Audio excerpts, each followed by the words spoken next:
nightmare in the abandoned elementary school. It all happened during the last day of my sophomore year of high school. The whole day had a weird vibe to it. The sky was dark, the air heavy with the promise of a storm. A lot of kids decided to skip class or leave early after lunch, and my friends and I were among the latter.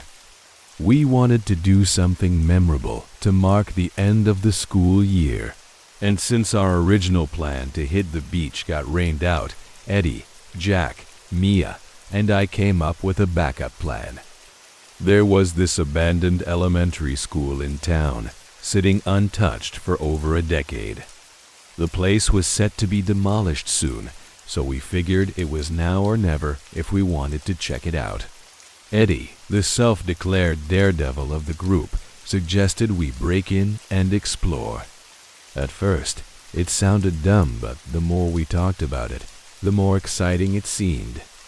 "Come on," Eddie grinned. "No cameras, no guards. It's storming, so no one's gonna care if we poke around a bit." By the time lunch was over, we were all in. Eddie drove us there in his beat-up old car. The school sat in a quiet, overgrown neighborhood, tucked away from any major roads. A cluster of trees and bushes had grown wild around the back parking lot, hiding it from the nearby houses. It was the perfect spot to park without anyone noticing us. The building was run down but still standing, like it had been frozen in time. The windows were grimy with dust, and the doors were locked tight. That didn't stop Eddie, though he popped open his trunk, grabbed a baseball bat, and headed straight for one of the windows. "Dude, are you serious?" I whispered, worried someone might hear the glass shattering. "Relax," Eddie chuckled. "The place is getting torn down anyway." With a few solid swings, the glass broke apart with a satisfying crash. Rain pelted the ground outside, masking the sound. Eddie used the bat to clear out the remaining shards and waved us over. "All right, climb in," he said, clearly pleased with himself. One by one, we slipped through the window into the dark, musty interior of the old school. The air inside was cold, heavy with the smell of mold and dust. The classroom we landed in still had desks neatly arranged, as if someone had just stepped out for recess a decade ago and never returned. Posters of the alphabet and children's art projects hung crookedly on the walls, coated in a thin layer of grime.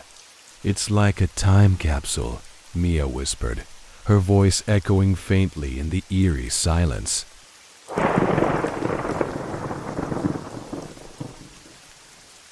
A crack of thunder rumbled outside, and I shivered involuntarily. The building was completely silent, except for the faint sound of rain tapping against the cracked windows. There was no electricity, so we used the flashlights on our phones to navigate. Even without power, it wasn't pitch black. The occasional flash of lightning provided bursts of light through the windows. We started making our way through the long hallways, peeking into classrooms as we went. Each room was almost identical dusty desks, long abandoned lesson plans scribbled on the blackboards, and peeling posters slowly succumbing to time. It felt strange walking through a place that had once been so full of life, now quiet and forgotten. The wooden floorboards creaked beneath our wet shoes, creating a constant squeak that echoed eerily down the halls. But then, another sound interrupted us, a faint, rhythmic tapping, coming from somewhere deeper in the school. "Did you guys hear that?" Mia whispered, stopping in her tracks. We all froze, listening intently. For a moment, there was only silence. Then, after another rumble of thunder, the tapping noise returned closer this time. "Probably just the wind or something," Jack muttered, though he didn't sound convinced. Let's keep moving. We pressed on, trying to shake off the growing unease. But the further we went, the more I felt like we weren't alone. It was like the walls were watching us, observing, waiting. As we turned a corner near the end of the hallway, I glanced back over my shoulder, and that's when I saw it. A shadowed figure, standing in the doorway of one of the classrooms behind us. "Guys," I whispered, pointing toward the door. "Do you see that?" Aye. The others turned, and the beams of our phone flashlights hit the doorway. For a brief moment, the figure stood there, motionless. But as soon as our lights landed on it, it slid silently back into the room. "Oh shit," Eddie muttered under his breath. Without a word, we all took off running down the hallway. Our shoes squeaked loudly against the floor as we sprinted toward the far end of the building, adrenaline surging through our veins. We rounded another corner, breathing heavily, and found ourselves in the kindergarten wing of the school. "Who the hell was that?" Jack gasped, glancing nervously over his shoulder. "No idea," Eddie replied, gripping the baseball bat tightly in his hands. "But we're not sticking around to find out." Just as we caught our breath, another sound echoed through the hallway, the same rhythmic tapping as before, but louder now. It was coming closer, accompanied by the faint shuffle of footsteps. "We need to hide," Mia whispered urgently. We ducked into the nearest classroom, closing the door as quietly as we could. It was another kindergarten room, filled with tiny chairs and tables, toys scattered haphazardly on the shelves. We crouched down behind a row of cabinets, holding our breath, listening to the rain hammering against the windows outside.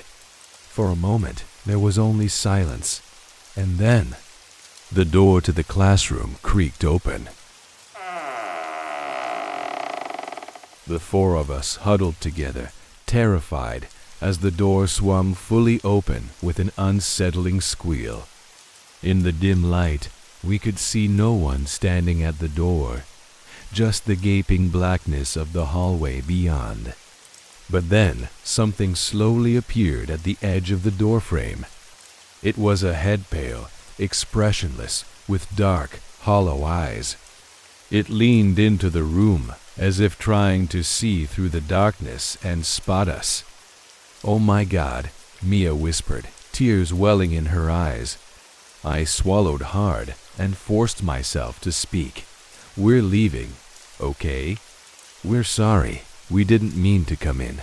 The head didn't move. It just stared unblinking, lifeless. "Do you work here?" Eddie asked hesitantly, gripping the bat tighter. No response. The thing at the door remained still, watching us in eerie silence. Eddie acted first. He shoved open the nearest window, the rain pouring in as he struggled to force the frame wide enough for us to climb through. "Go, go, go," he hissed. Jack scrambled out first, followed by Mia. I was the last one, and just as I was about to climb through, I glanced back. The head was still there watching me, that same eerie, lifeless stare. And for the briefest moment, I thought I saw it smile. I didn't wait to find out what would happen next. I threw myself out the window and landed in the wet grass outside. My heart pounded as I ran toward Eddie's car, where the others were already piling in. "Drive," I shouted, slamming the door behind me. Eddie floored the gas, and the car roared to life, tires skidding on the slick pavement as we sped away from the school. None of us looked back. A few months later, the old school was demolished, just like they'd planned. A public park now sits on the lot where it used to stand. To this day, we never found out who or what was inside that building with us. Was it just some squatter? A construction worker? Or something else? We'll never know. But even now, on stormy nights, I sometimes find myself lying awake, remembering the lifeless stare of that thing in the doorway. And every time I do, I can't help but wonder, did it ever leave that school? Or is it still out there, waiting for someone else to wander in?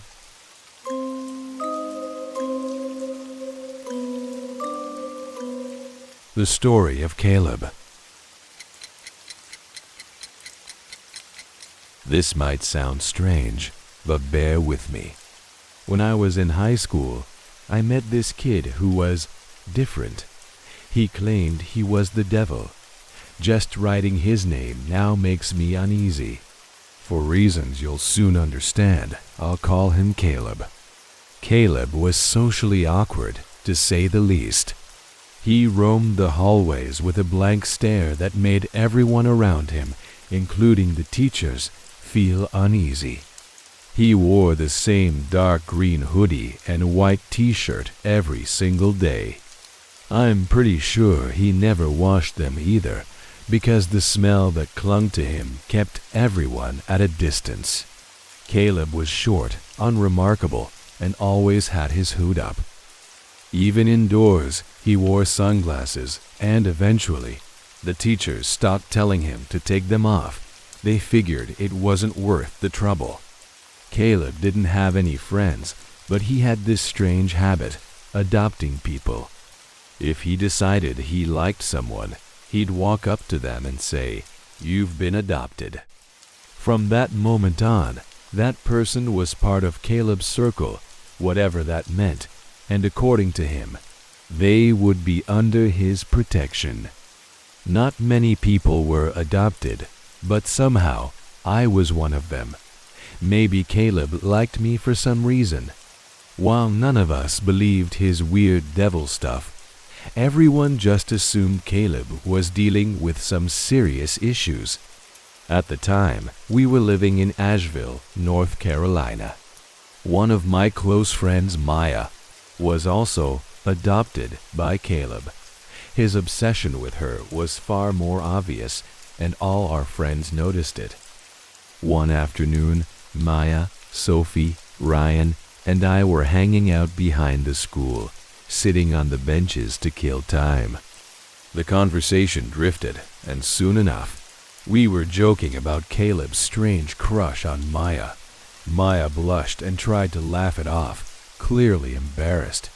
Sophie, without thinking, said Caleb's name 3 times in the middle of the conversation. Swear, Caleb appeared out of nowhere.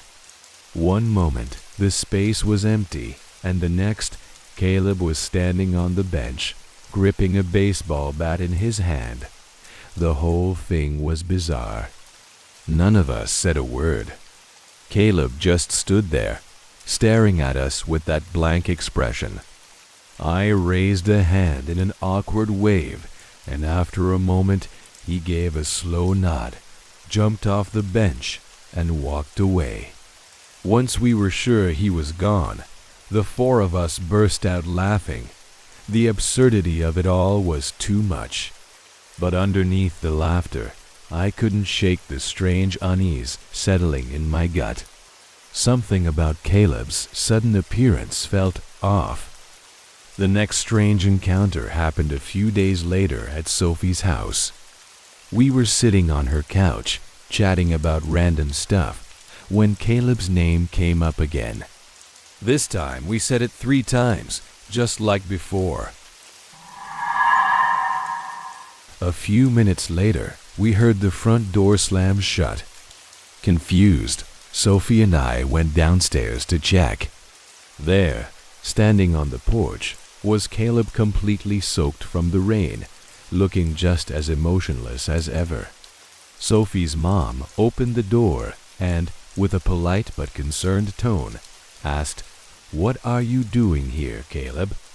Without missing a beat, Caleb replied in his flat voice, I was summoned. He left without another word, and even though the encounter was brief, Sophie and I felt deeply unsettled. After that, the four of us made a pact. We swore we would never say Caleb's name 3 times again in one conversation. For a few months, things seemed normal. Life went on, and we stopped thinking about Caleb and his strange behavior. Then, one afternoon, we were hanging out at Ryan's place, talking about anything and everything. Inevitably, the topic of Caleb came up. Ryan, always the skeptic, didn't believe a word of the stories we told him. "You guys are messing with me," Ryan said, smirking. "It's just a coincidence." Despite our warnings, Ryan deliberately said Caleb's name 3 times in a row. At first, nothing happened. Ryan grinned smugly. "See, you're all being ridiculous." But then, just a few minutes later, Caleb appeared. He jumped over the back fence and landed in Ryan's yard like it was the most normal thing in the world. Ryan went pale. "What the hell?" he whispered, staring in disbelief. Caleb just stood there, watching us, silent and unmoving. "Did you guys set this up?" Ryan asked, panic creeping into his voice. We swore we didn't, but Ryan didn't believe us. Furious and scared, he told us all to leave. None of us argued. The most terrifying encounter happened one rainy night when I was home alone. I had invited Eli, a friend I'd been chatting with, to come over. We were hanging out, talking about random stuff, when Eli brought up Caleb. I told him everything, how Caleb would show up if someone said his name 3 times, the strange encounters at Sophie's and Ryan's houses. Eli laughed. "Let's test it out," he said with a mischievous grin. "No." "Don't," I begged. "I'm serious, don't say his name." But Eli thought it was just a joke. He shouted Caleb's name 3 times, loud and clear. Almost immediately, the rain outside turned into a violent downpour, and a flash of lightning illuminated the room. When I looked out the window, I saw Caleb standing in my yard, staring up at me. Panic gripped me. I yanked the curtains shut and ran downstairs to check the locks on the doors and windows. Every door was locked. Every window was shut tight. When I cautiously peeked out through a crack in the curtains, Caleb was still there, standing motionless in the pouring rain. I felt like I was going to pass out from fear. In a desperate attempt to stop whatever was happening, I started shouting, "I've been adopted! I've been adopted!" Eli tried to calm me down, but I was beyond reason. Finally, when I dared to look out the window again, Caleb was gone. The next morning, after Eli left, I went outside to check the yard. There, in the far corner, I found Caleb's dark green hoodie soaking wet. Inside the pocket, I found a few items of mine that had gone missing over the past few months. I was too scared to call the police. I planned to tell my parents, but I never got the chance. Caleb never came back to school after that. No one ever saw him again. His parents still lived in town, but when anyone asked about Caleb, they'd just say he wasn't around anymore. Now that I'm older, I try to make sense of what happened. Maybe Caleb was just a troubled kid who got too attached to certain people. Maybe he was obsessed, watching us without us knowing. But sometimes, late at night, I wonder, what if it wasn't just a coincidence? What if Caleb really did have some kind of power over us? And the scariest thought of all, I have no idea where Caleb is now, and I don't want to find out.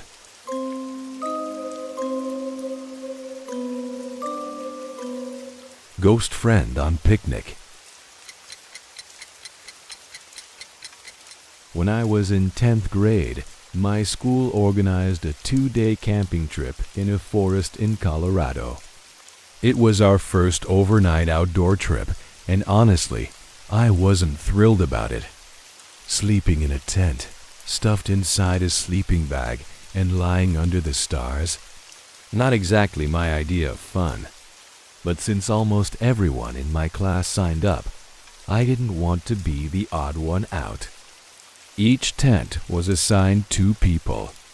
I had planned to bunk with my best friend, but he paired up with someone else, so I got stuck with Evan, a guy I wasn't particularly close to. Evan was a quiet, withdrawn kid who always seemed lost in his own world. He usually sat alone at lunch, either scribbling in a notebook or staring into space like he was off in some other dimension. I didn't dislike him, but I wasn't thrilled about spending the night in the same tent. Still, I had no choice but to go along with it. We left early in the morning, driving about 3 hours to reach the campsite. The bus dropped us off in a forest of towering pine trees, and the cool morning air carried the scent of wet earth. Our instructors showed us where to set up camp and told us we had to pitch our own tents. Evan and I worked quietly. He didn't say much the whole time, just methodically putting things together. Occasionally, I noticed him glance toward the forest as if he was waiting for something or someone. I brushed it off, figuring it was just one of his quirks. In the afternoon, the group went on a nature hike, and the guide pointed out different plants and wildlife along the way. Everyone seemed to be having fun, except Evan. He stayed at the back of the line, walking slowly, muttering to himself under his breath. I told myself it was nothing, just some weird habit, but his behavior made me uneasy. Later that night, we all gathered around the campfire. We roasted marshmallows and shared ghost stories, the kind meant to spook each other, but still make us laugh in the end. I didn't particularly enjoy scary stories, but sitting there with everyone made me feel safer. Still, I couldn't shake the sensation that someone or something was watching us from the trees. Every now and then, I'd glance around, and without fail, I'd see Evan sitting quietly by the fire, staring into the flames with his usual blank expression. At around 11 p.m., the teachers told us to head to bed so we'd be rested for the next day. Evan and I crawled into our tent. He zipped himself into his sleeping bag, facing away from me, and didn't say a word. I was exhausted, so I didn't bother making small talk. I figured we'd both just fall asleep, and that would be the end of it. Sometime around midnight, I woke up suddenly. There wasn't any loud noise or obvious reason, I just felt something. It was like there was a presence inside the tent with me, something that wasn't supposed to be there. The tent was dimly lit by the faint glow of Evan's flashlight, which he'd left on. In the weak light, I could see Evan lying right beside me, his eyes wide open. His pale face looked ghostly in the dim glow, and his pupils were dilated, as if he was staring at something far beyond the tent. He didn't move. He didn't even blink. It was like he was frozen. "Evan," I whispered, my voice shaky. "What's wrong?" He didn't respond. His body was stiff, his eyes locked on the ceiling of the tent. A chill ran down my spine, but I told myself he might just be sleepwalking or experiencing some weird kind of night terror. I lay back down, trying to calm my racing heart. I squeezed my eyes shut and told myself to go back to sleep. That's when I heard it, a whisper right next to my ear. "Do you think we'll be safe?" I shot upright, my pulse hammering in my ears. The voice. It didn't come from Evan. It came from outside the tent. I turned my head slowly, straining to see through the thin fabric of the tent. But all I could make out was darkness and the faint rustling of leaves in the wind. Whatever was out there, it was watching us. My hands shook as I tried to steady my breathing. I glanced at Evan again. His eyes were still wide open, staring blankly ahead, as if he hadn't heard a thing. I wanted to wake him up, but something about the way he lay there, so motionless, so unnatural, made me hesitate. I stayed frozen in place, paralyzed by fear. Time seemed to slow to a crawl. Every second felt like an eternity. I could hear my own heartbeat, pounding louder and louder in my ears. And then I heard it, soft footsteps circling around the tent. They were light, deliberate, like someone was walking carefully, trying not to be noticed. I held my breath, afraid that even the slightest movement would alert whatever was out there. The footsteps stopped just outside the tent, right where my head was. Suddenly, something pressed against the fabric of the tent a hand, pushing down gently, right where my head was resting. I shot upright, gasping for air, drenched in cold sweat. I looked over at Evan. His eyes were still open, unblinking, as if he hadn't noticed a thing. I couldn't take it anymore. One had to get out of there. As the first light of dawn began to break through the trees, I scrambled out of the tent and ran to find one of the instructors. My heart was still racing as I blurted out everything that happened during the night. The instructor looked confused. "Evan?" she repeated. "Evan didn't come on this trip. He called in sick yesterday." The blood drained from my face. My mind raced. If Evan wasn't here, who had been in the tent with me all night? I sprinted back to the tent, half expecting to find him still lying there. But when I unzipped the tent, it was empty. Evan's sleeping bag was gone, as if it had never been there in the first place. To this day, I don't know what I experienced that night. I've tried to make sense of it, tried to convince myself that maybe I was just imagining things. But deep down, I know that something wasn't right. I never told anyone else about what happened, and I try not to think about it. But every now and then, I remember those lifeless eyes staring up at the tent ceiling and the voice that whispered to me in the dark. What was it? Who or what was in the tent with me that night? And more terrifyingly, what was standing outside the tent, waiting in the dark? I've never gone camping again. But even now, years later, I still get the feeling that whatever it was, it's not finished with me yet. Because some things, they never really leave you.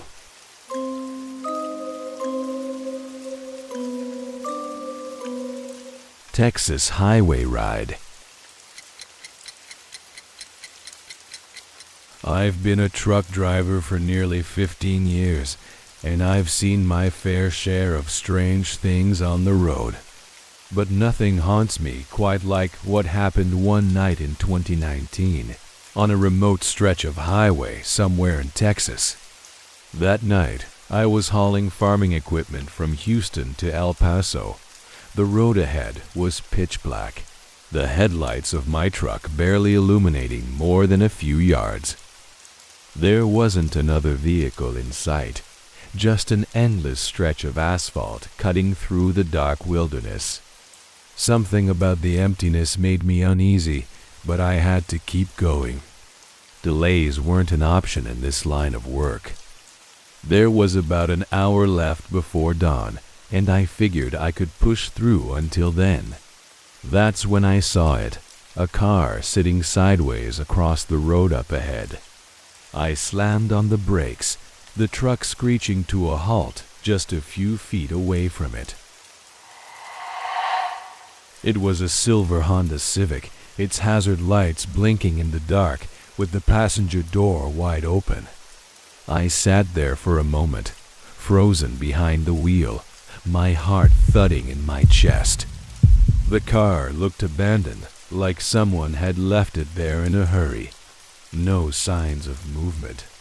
The only sound was the steady tick-tick of the hazard lights cutting through the night. I felt an uneasy knot twist in my stomach. Someone might need help, and I couldn't just leave. I shut off the engine, took a deep breath, and climbed down from the cab. The night was still, with no wind to stir the trees. The darkness seemed to swallow everything around me, leaving only the glow of my truck's headlights cutting through the void. I approached the Honda cautiously, my eyes scanning for anyone inside. No one was in the driver's seat. No one in the passenger seat either. I checked the back seats, completely empty. The car was unnervingly clean. No bags, no mess, nothing to suggest where its occupants might have gone. But the longer I stood there, the more the hair on the back of my neck stood up. Something wasn't right. I leaned in and hit the button to pop the trunk. The lid creaked open, and as I peered inside, my heart sank. There were 3 large black garbage bags stuffed in the trunk, along with a coil of rope neatly wound next to them. A cold sweat broke out across my forehead. My gut told me I'd stumbled onto something I wasn't supposed to see. Then I heard a gunshot. The deafening blast shattered the night's silence, sending my heart into overdrive. I jerked my head up, smacking it against the roof of the car in the process. The sharp pain barely registered. I spun around, my eyes frantically searching the darkness beyond the car. Out of the shadows, a figure emerged. The man stumbled forward, his movements jerky and unnatural, like a puppet with broken strings. In one hand, he held a small shovel, the other gripping an old shotgun. He was short and stocky, and though the darkness masked most of his features, I could see just enough of his eyes in the faint glow of the headlights. They were wild, unhinged, the eyes of someone who had long lost his grip on reality. "Hey, don't go anywhere," he yelled, his voice hoarse and cracked, like a man who hadn't spoken in days. "Stay a while, let's talk." That was all I needed to hear. I turned and sprinted toward my truck, my boots pounding against the asphalt. I threw myself into the driver's seat, fumbling with the keys, my hands trembling so badly it took me 2 tries to get the engine to turn over. The truck sputtered for a terrifying second and then roared to life. I slammed the gear into drive and hit the gas. In the rearview mirror, I saw him standing in the road, just watching, his crazed eyes glowing in the dim light. But then, to my horror, he jumped into the Honda, and its headlights flashed on. The engine roared as the car peeled out, swerving wildly as it sped after me. My heart was pounding in my chest as I gripped the steering wheel with both hands, trying to stay calm. The Honda raced up behind me, its headlights glaring in my mirrors. Just when I thought the man was going to ram me, the Honda suddenly swerved, pulling up alongside my truck. For a moment, we were side by side, and in the briefest flash of light, I saw him, his twisted grin, his eyes still wide with that same unhinged madness. Then he cut in front of me, jerking the wheel to block the road. I had no choice but to slam on the brakes, the tires squealing as my truck shuddered violently. The Honda skidded to a stop across both lanes, completely blocking my path. I was trapped. I watched, heart hammering, as the man climbed out of his car again, shotgun in one hand, shovel in the other. He stood still in the headlights, just a few yards away from me, like he was daring me to make a move. For a moment, we locked eyes through the windshield. I could see it in his expression. He wasn't going to let me leave. And then, in the distance, I saw it. The flashing lights of a police cruiser. The man's expression changed instantly. He spun around, jumped back into his car, and sped off into the desert without another glance. In seconds, he was gone, swallowed by the darkness beyond the highway. The police pulled up beside me, and I stumbled out of the truck, still shaking from head to toe. I told them everything about the car, the bags in the trunk, and the man with the shotgun. I begged them to chase after him, but instead, they just took my statement and told me they'd investigate. I knew, even as they said it, that I'd never hear anything more about it. He was gone, and the highway would swallow whatever secrets he left behind. I sat in my truck for a long time after the officers left, my hands gripping the steering wheel so tight my knuckles turned white. No matter how hard I tried, I couldn't shake the image of that man, the wild eyes, the twisted grin, the shovel swinging from his hand. I still drive that same route from time to time. The job doesn't stop just because you've had a brush with something terrifying. But ever since that night, fear rides with me on every empty stretch of highway. And every time I see a car broken down on the side of the road, hazard lights blinking in the dark, I ask myself, would I stop again? I don't think I would.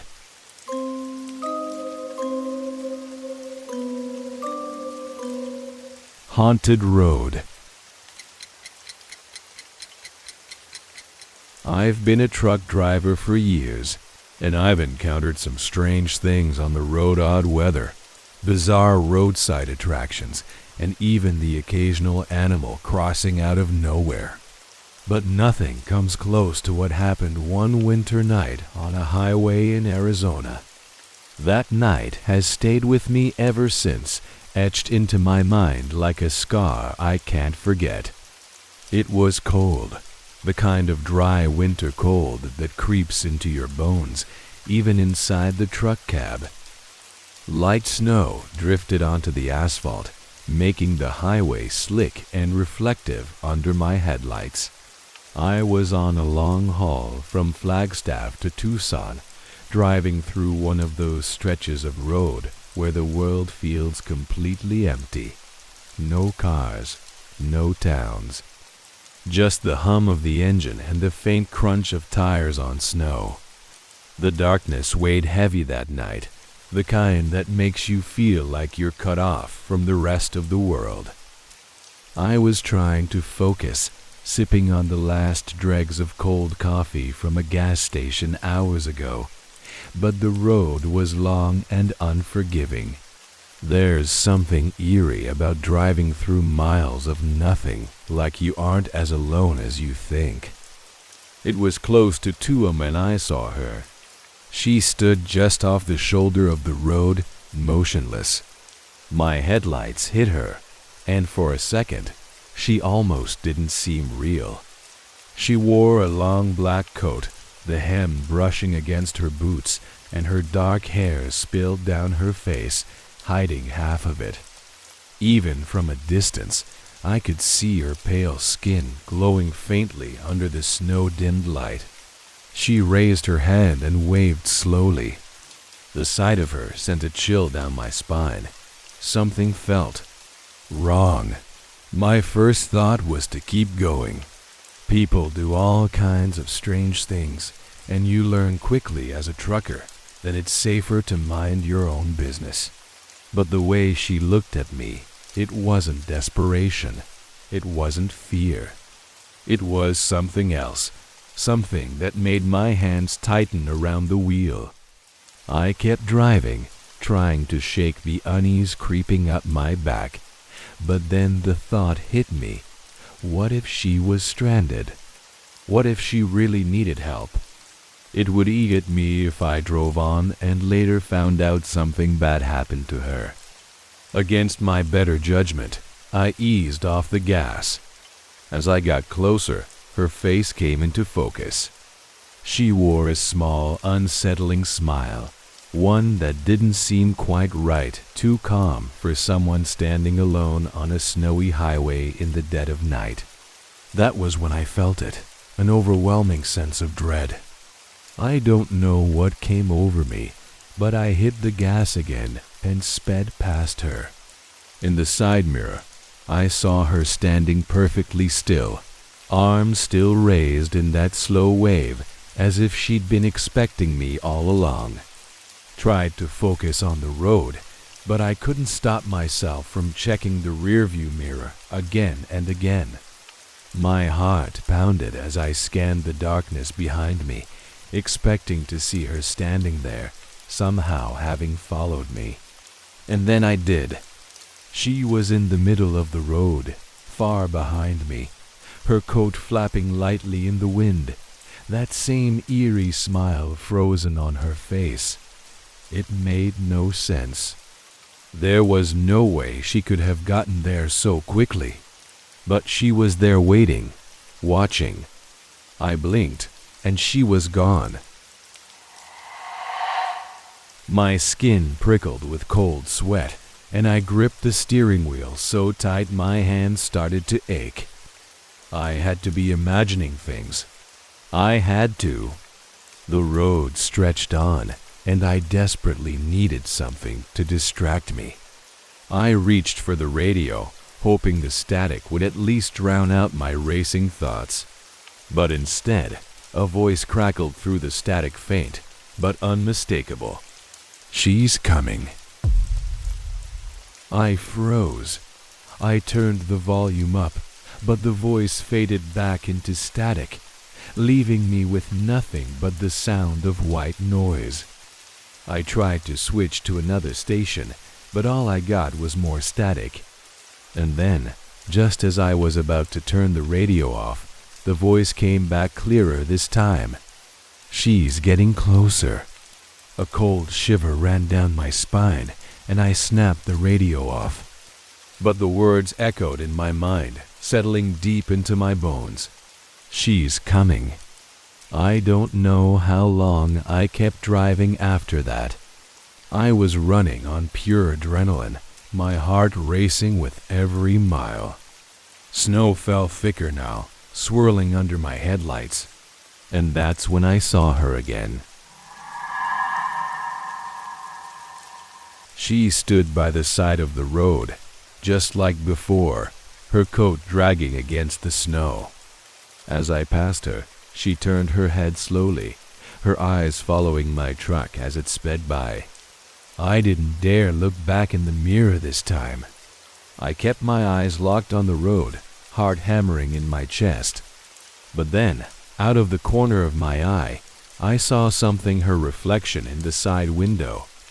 She was sitting in the back of my truck, her face pale and expressionless, as if she had always been there. I almost lost control of the truck. My hands shook violently on the wheel, and my breath came in shallow gasps. I wanted to pull over, to jump out and run, but I knew stopping wasn't an option. She wouldn't let me leave if I did. I kept driving, my eyes darting between the road and the mirror, hoping, praying that the dawn would come soon. And then I saw lights up ahead, a gas station. Relief surged through me like a lifeline. I pulled off the highway, my tires skidding slightly on the icy pavement. The second I stopped, I threw the truck into park and spun around to check the back seat. Empty. She was gone. I stumbled out of the truck, my knees weak, and headed inside the gas station. The old man behind the counter gave me a strange look as I approached. "You all right, son?" he asked. "You look like you've seen a ghost." I tried to laugh, but it came out shaky. Something like that. The man leaned on the counter, his expression growing serious. "You driving that stretch alone?" I nodded, still catching my breath. He shook his head slowly. "You see her, didn't you?" My heart skipped a beat. "You've seen her before?" The old man gave me a grim smile. "She's been out there a long time. People say she shows up when you least expect. It waves you down, asks for a ride. If you stop." He trailed off, tapping the counter lightly. "Well, those folks don't always make it back." I left the gas station, the old man's words ringing in my ears. As I climbed back into the truck, I checked the mirrors one last time just to be sure. The back seat was empty, but the feeling hasn't left me since. Every time I drive down a lonely highway at night, I catch myself glancing into the mirrors, searching for her. And sometimes, just for a moment, I think I see her standing on the shoulder, waiting, hand raised in a slow, deliberate wave. And every time, I ask myself the same question. What if, next time, I stop?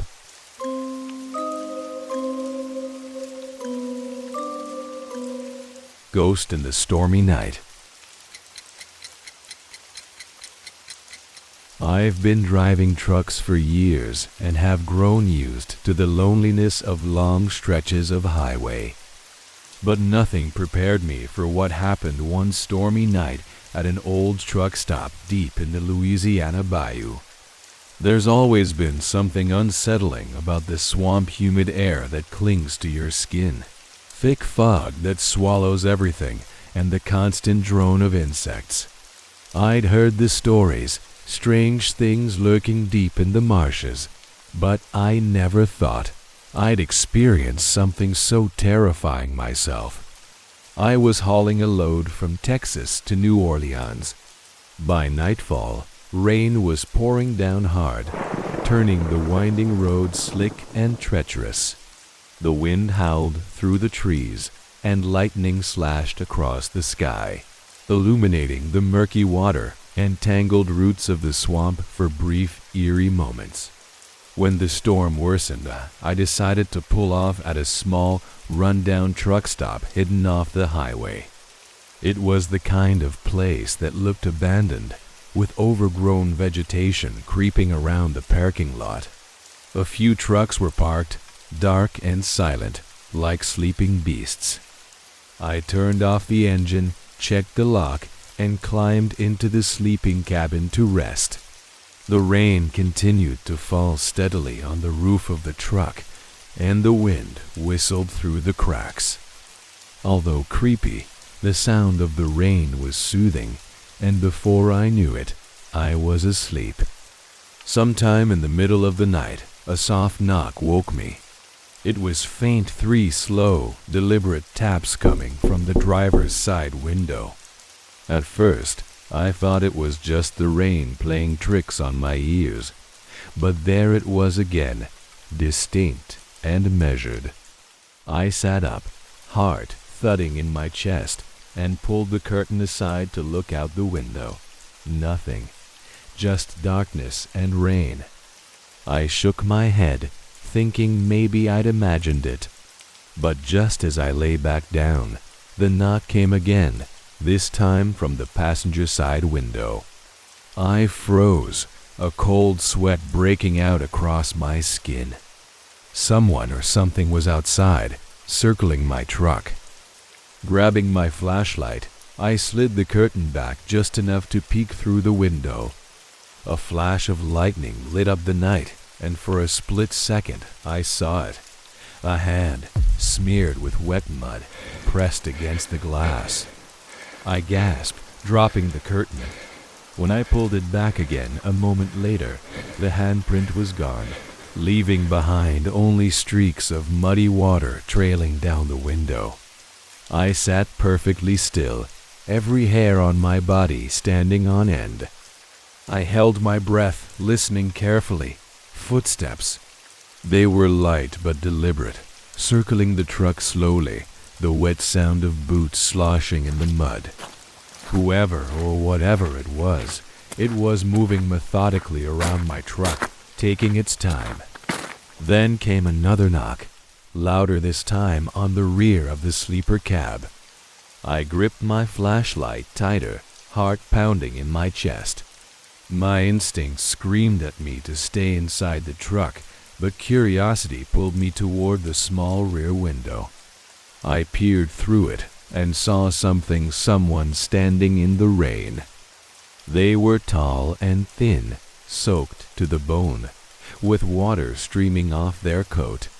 Lightning illuminated their ghastly, pale face, revealing hollow black sockets where eyes should have been. I stumbled backward, nearly dropping my flashlight. Then the knocking stopped, only to be replaced by a soft, disturbing sound. Laughter. It started low, barely audible through the rain, but slowly grew louder, a dry, raspy chuckle, as if whoever was outside was enjoying the fear they were causing. Suddenly, the truck's headlights went out, plunging everything into complete darkness. Panic clawed at my chest as I fumbled to restart the engine, but the key jammed in the ignition. Outside, the laughter continued, as if it were coming from every direction at once. My hands trembled uncontrollably as I twisted the key again and again. Finally, the engine roared to life. I slammed the truck into gear and floored the gas. The wheels spun against the slick pavement before gaining traction, and the truck lurched forward. As I sped out of the parking lot, I glanced in the rearview mirror. It was still there. A figure with impossibly long arms stood at the edge of the lot, staring after me with that same twisted smile stretched across its face. And as I drove away, it raised its hand and waved slowly, as if to say, "See you again soon."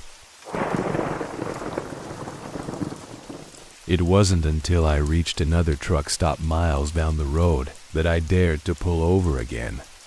My hands were shaking as I climbed out of the cab and inspected the truck, hoping I'd find some rational explanation for what had happened.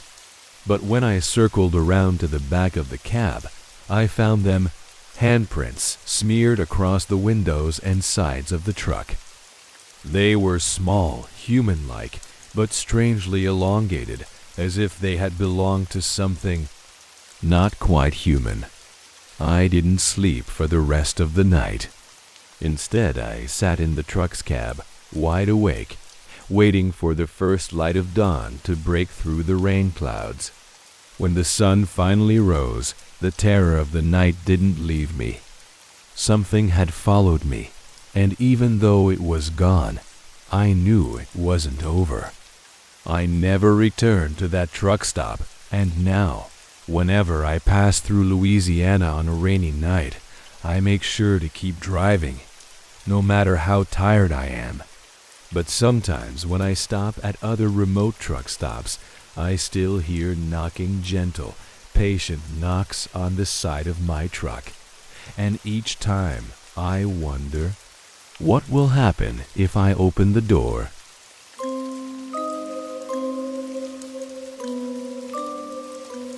Man in the middle of the highway. Driving long distances through New Mexico at night can always play strange tricks on your mind. I've been a truck driver for over a decade and have seen some strange things, but nothing has haunted me as much as that night on the deserted highway. To this day, when I drive at night, the memory of that terrifying experience comes back to me, as clear as if it happened yesterday. That night, it was past midnight, and I was driving along Highway 285. The desert stretched out on both sides of the road, silent and endless under a moonless sky. There hadn't been another car for over an hour, and my headlights only illuminated a short distance ahead. The air was strangely quiet, as if the world had stopped moving.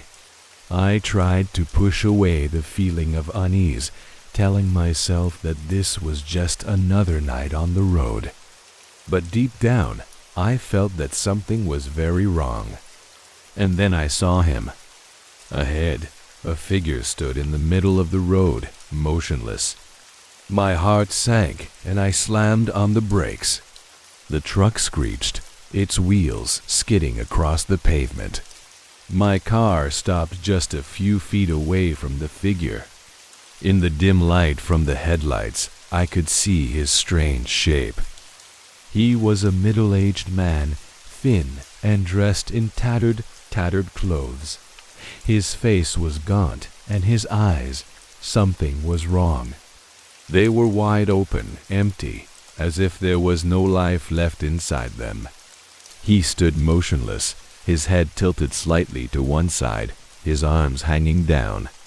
And on that pale face, he wore a twisted, eerie smile, not friendly, not crazy, but completely lifeless. I honked, but he didn't respond. He just stood there, staring, a fixed smile on his face. I had two options in mind: put the car in reverse and turn around, or get out and check to see if he needed help. My instincts told me to leave, but I couldn't ignore him. What if he was in danger? Finally, I decided to get out. I opened the door, the headlights shining into the night, and I held the flashlight tightly in my hand as I approached the man.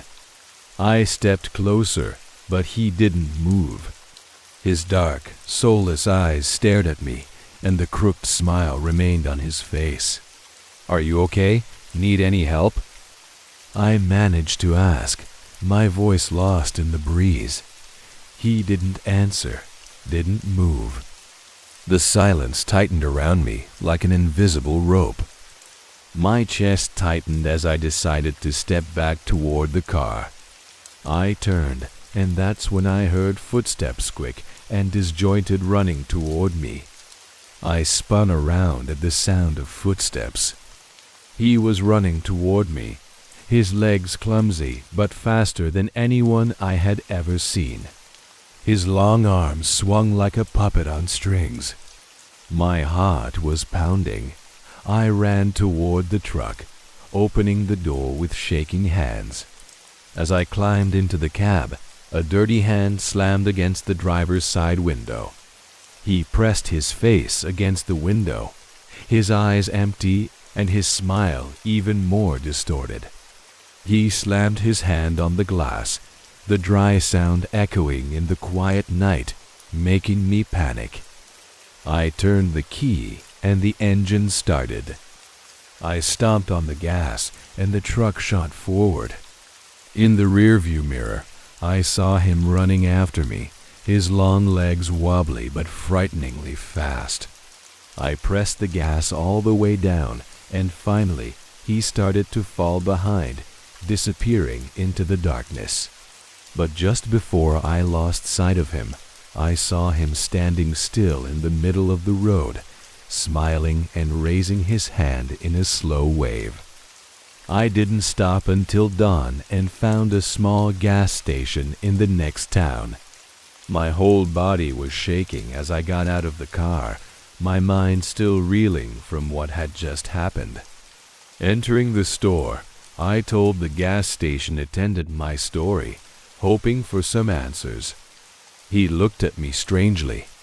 "You drove through 285, right?" he asked, his voice low. I nodded, my heart pounding. He let out a small sigh. "I've heard of him, the man in the middle of the freeway." Anyone who saw him and stopped. He paused, then shook his head. Not everyone gets away.